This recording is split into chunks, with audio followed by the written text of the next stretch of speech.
just to say before I go, if you're still watching and haven't already buggered off early, I know what you like. I'm approaching the 1,000 subscriber mark, so if you can give us a little push by giving me a little bit of a promotion on your channel, that will be very, very appreciated. And there will be another project, 2 projects actually I think, on the not too distant horizon.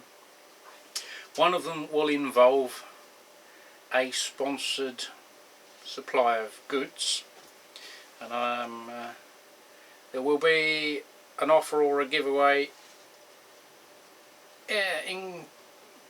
entwined in that there video. So keep watching if you want some equipment coming up soon. There will be a video to follow probably in the next 1 or 2 weeks that will involve. I don't know why I'm walking towards the camera because I've got a pissing remote. Anyway, au revoir. And just quick note before we go on to the homebrew beer review. As you can see, I've got 2 nice boxes here which contain 2 70-litre pots, which is the same as my one underneath there. So I will have 3 pots plus that one because no one's bought that one yet. So if you know anyone who wants a nice big aluminium pot, I have one for sale. But we did get 2 new ones off Keg Kingdom. He came through. Unfortunately, first time I only received 1 Wimmy grains, and there was a bit of a sort of boot-sized dint in the bottom. I thought I might be able to tap it out, but with contacting me, obviously offered to replace it or discount it. But on closer inspection, there seemed to be a little bit of a split in the metal where it sort of got to the sort of maximum point of stretching. So I sort of declined his offer and said, no, I think it's split, or at least it will do if I try and persuade it back into some form of shape. It's right on the bottom of the pot, unfortunately, as well. So within a day, I'd got notification that another 2 were on the way, and fortunately, DPD haven't managed to dint these ones. So we have our 2 kettles for version 2 of the brew build, even though I haven't yet finished version 1, but never mind. Anyway, we'll go back to Studio 1 and do the beer. Well, back again after the Christmas break. Excuse if there's a little bit of hiss, but I've put an external microphone on because I'm waffling on further away from the camera than I normally do. In the cramped confines of the home bar. So, better turn the lights on, seeing as the house is open. Probably washed out the auto on the camera now. Right, so a while back I brewed a roast beer, which I have on tap here. So we have a nice Erdinger glass 1, a nice Erdinger glass 2, and a nicely acquired Erdinger ice beer from work, and my own ice beer from the beer fridge, which now means I haven't got a bottle opener. There it goes according to plan. Yeah, stop there, get a bottle opener, and the brew sheet. Right, I just put it down as a sort of what you got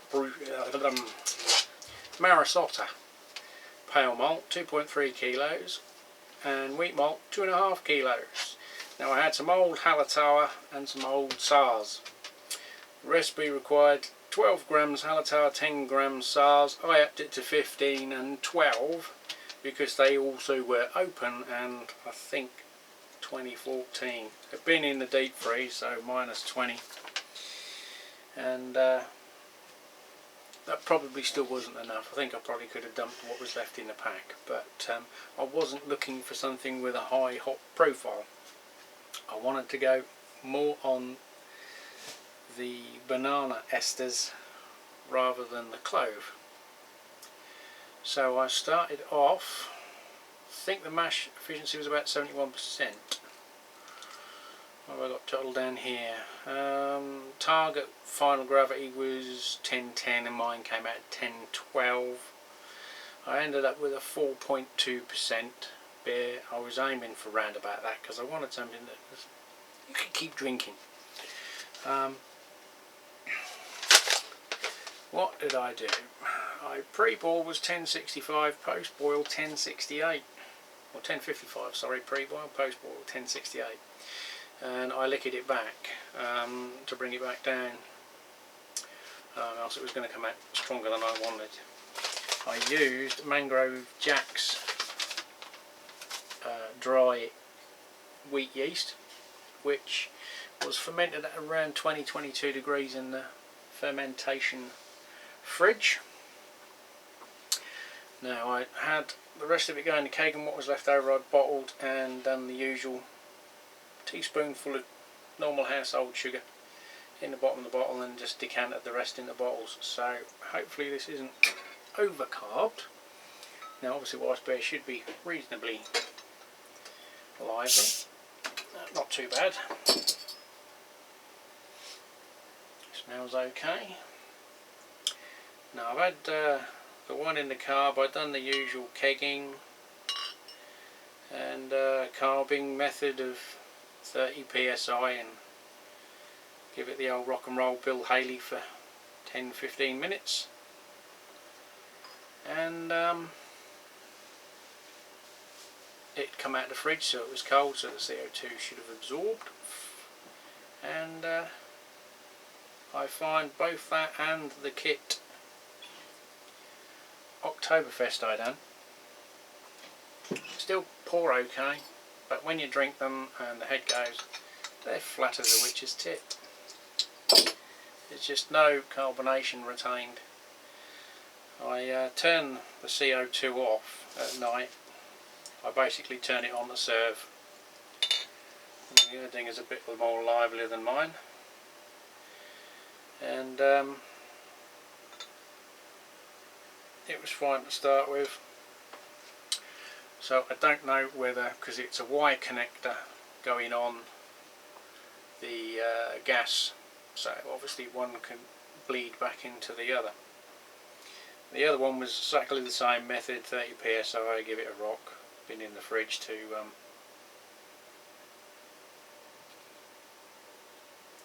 aid with the carbonation, but well, I'll show you. It's totally shit coming out the tap. It is a Worthington's. I've took the cream flow tap off because you really don't need the help of that. It's on for a 8th line on about 3 metre run, and it coughs and splutters like the keg's about to run out, but there's still plenty in there. I mean, it settles down fairly quick, tastes fine, but that's what it comes out like. But once that head goes, obviously that's breaking out because of the size of the pipe feeding the tap. So I need to get a couple of reducers, or 4 reducers, and drop it down to 3/16. If we can just finish off pouring the earding, and it's got much better head retention than mine. That was fresh wheat of my old stuff I've got. I'm going to try another one with some of my older wheat. As you can see, that's the draft keg, nice and cloudy. It's a Firestone Walker keg, not Firestone Walker, they brew beer. A Firestone keg, and the dip tube is smack bang in the bottom, in the centre where the depression is. So with this it's ideal because it pulls up some of the yeast which you need with a Weiss beer. Obviously other beers you'd want to have a shorter dip tube that you can bend up along the top and stay out of the settled out yeast. So here we have my one. That's the first time I've tried a bottle variant versus the Erdinger, which still hasn't got all the yeast. Whoops, nearly dropped the frigging bottle. Got the yeast in there now. Bomph. Right, so let's top up the old Cornetto there. So we've got a nice hazy wheat beer off the tap, nice head, Still dying down. That normally stays better head retention out of the keg than this one does out of the bottle.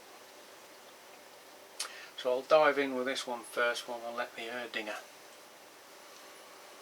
Not a lot on the nose, there's a little bit of banana but very faint. No hop profile really, not expecting any.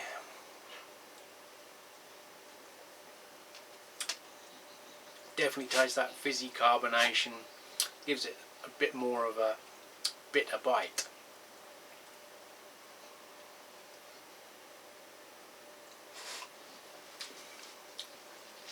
Definitely more pronounced bitterness off the bottle than the keg. It's a lot smoother on the keg.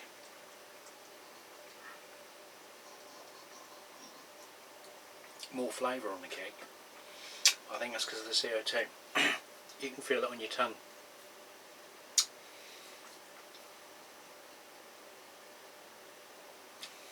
Don't get a lot of the coming through now. It could be tainted with this though, so we'll put this to one side. This tastes sweeter as well. Let's try Mr. Erdingerlings.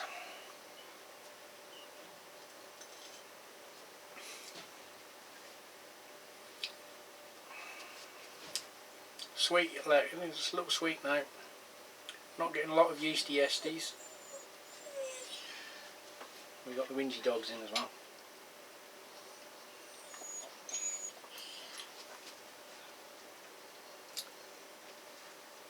Yeah, there's a sweetness to it. Not a real big profile on the clove or banana flavours you get with some wheat beers like Weinsteffen. This is smooth, it hasn't got the bite that this one's got. The only treatment water wise I done was just the normal tap water. We're hard, very hard here. All I done was pre 2 Bako borders full. The night before I put half a crushed Camden tablet in each one, which knocks the chlorine out basically. This one's smoother. You can feel the difference in the carbonation, much more smoother and smaller, lighter on the tongue. That's more harsh. A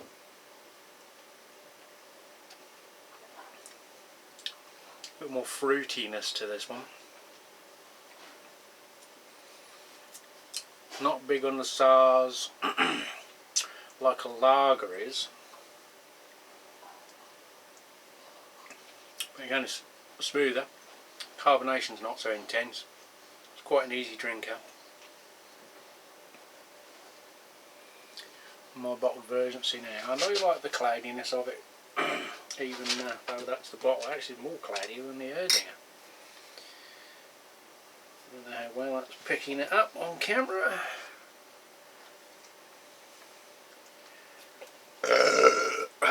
Carbonation break. Pizza. That's better now. Carbonation's dropped out. It's getting near the smoothness to that.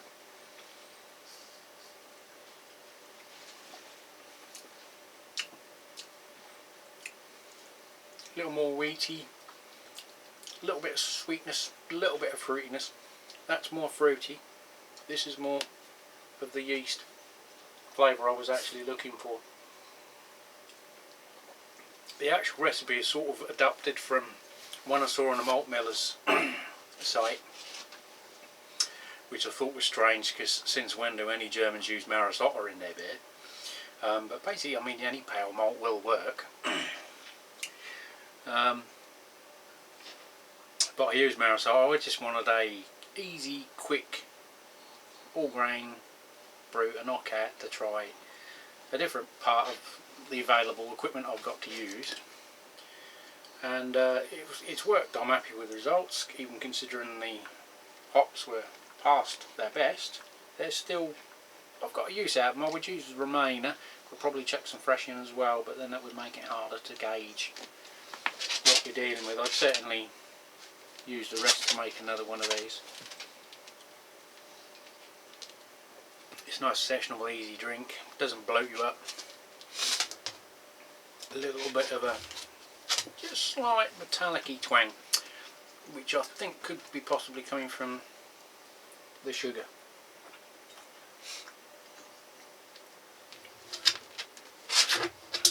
Again, that's smoother, you can taste the difference.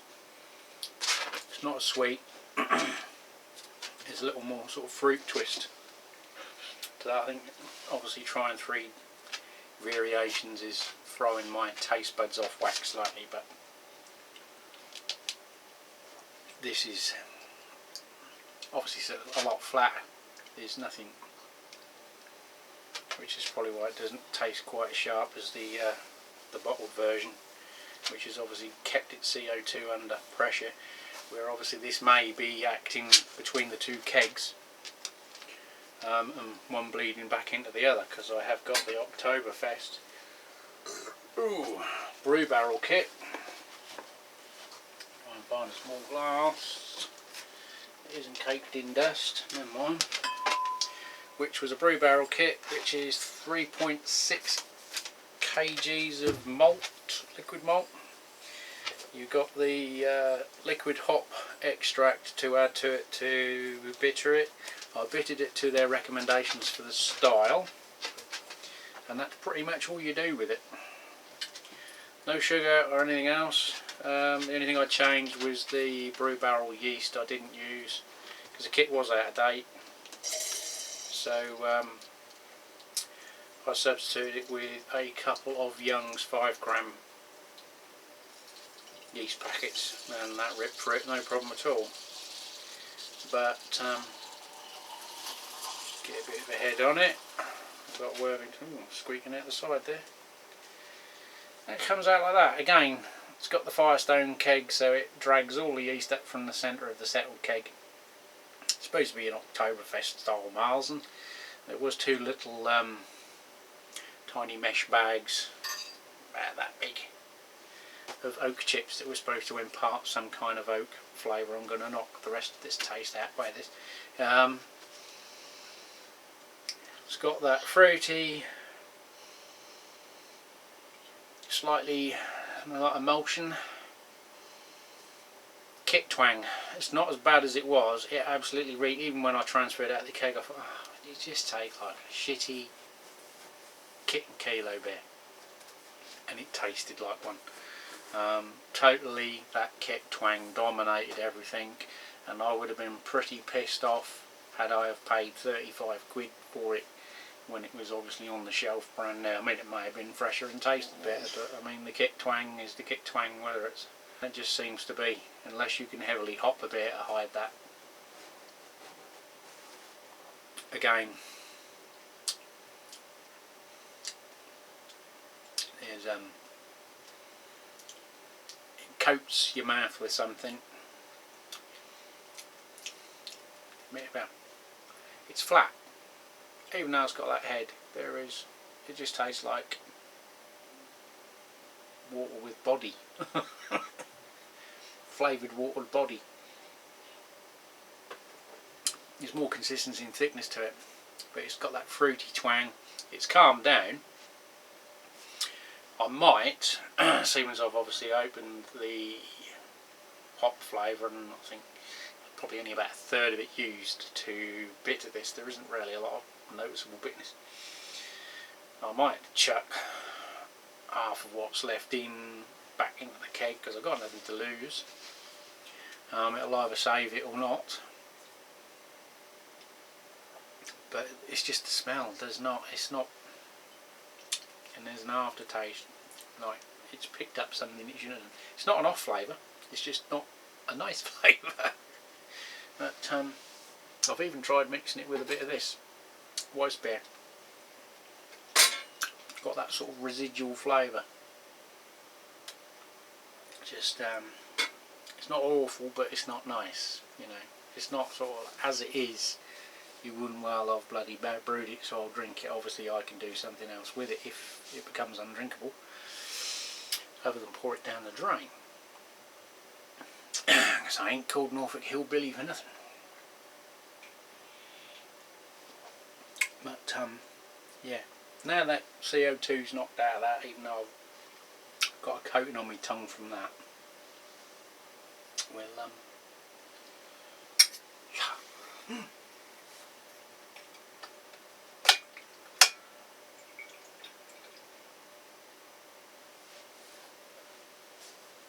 what's the wrong one?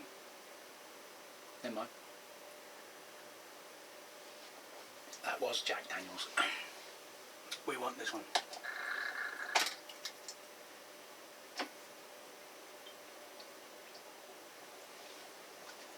As I was saying, ain't called Hillbilly for nothing. That actually tastes almost better than Jack Daniels. Got a bit more of a afterbite. Anyway, so that's my diagnosis of the homebrew and a whiskey. Taste wise, there is a little bit of fizziness growing up the one side of the glass, which is more than say for the keg version, but Erdinger, not Erdinger. Still some in that one. Anyway, if that noise has been made, time for me to go. I will see you again soon.